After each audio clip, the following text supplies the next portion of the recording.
Dans une mairie ou une intercommunalité, les décisions ne se prennent pas uniquement dans le bureau du maire ou du DGS. Pour que le service public fonctionne, il faut un dialogue constant entre l'administration et ceux qui la font vivre, les agents. Flash FPT, le décryptage territorial. Bonjour à tous.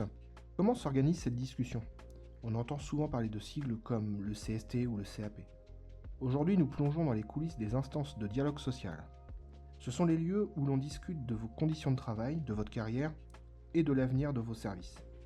Bienvenue dans cet épisode essentiel pour comprendre la démocratie au travail. Depuis les dernières élections professionnelles, le paysage a changé. La grande instance de référence, c'est désormais le CST, le Comité social territorial. Il remplace et fusionne les anciens comités techniques et les comités d'hygiène et de sécurité. Pourquoi ces changements ? Pour simplifier. Au sein du CST, élus et représentants du personnel discutent de tout ce qui est collectif.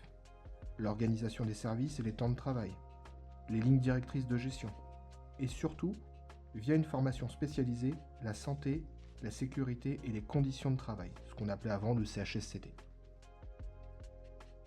C'est là que se dessine la stratégie humaine de la collectivité. Aucune réorganisation majeure ne peut se faire sans l'avis, consultatif mais crucial, de cette instance.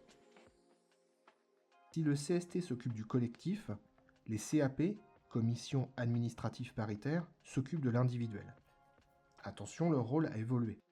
Depuis la loi de transformation de la fonction publique, les CAP ne traitent plus des mutations ou des promotions, qui sont désormais gérées par les lignes directrices de gestion dont nous avons parlé à l'épisode de la GPEC. Aujourd'hui, les CAP se concentrent sur les moments les plus sensibles ou conflictuels de la carrière. Les licenciements pour insuffisance professionnelle, les recours liés aux évaluations annuelles ou des questions de discipline. C'est une garantie de justice pour l'agent. Il sait qu'en cas de difficulté, ses représentants élus siègent face à l'administration pour garantir le respect de ses droits. Parfois, ces instances sont perçues comme lourdes ou bureaucratiques. Pourtant, elles sont un gage de paix sociale et d'efficacité.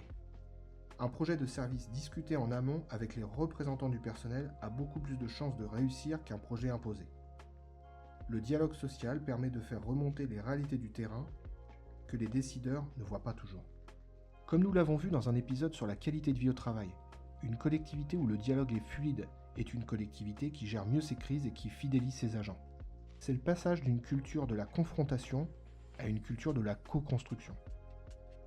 Le défi actuel, c'est de faire vivre ces instances dans les structures de plus en plus grandes, comme les communes nouvelles ou les grandes agglos. L'enjeu n'est pas de perdre la proximité.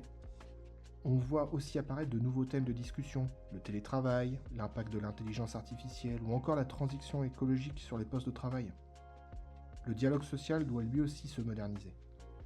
Si ce contenu vous aide, aidez-nous en retour. Une note de 5 étoiles et un abonnement, ça change tout pour nous.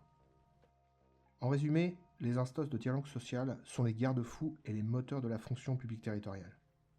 Elles garantissent que l'humain reste au centre de l'organisation administrative. Merci de nous avoir suivis, bonne révision à tous et au prochain épisode.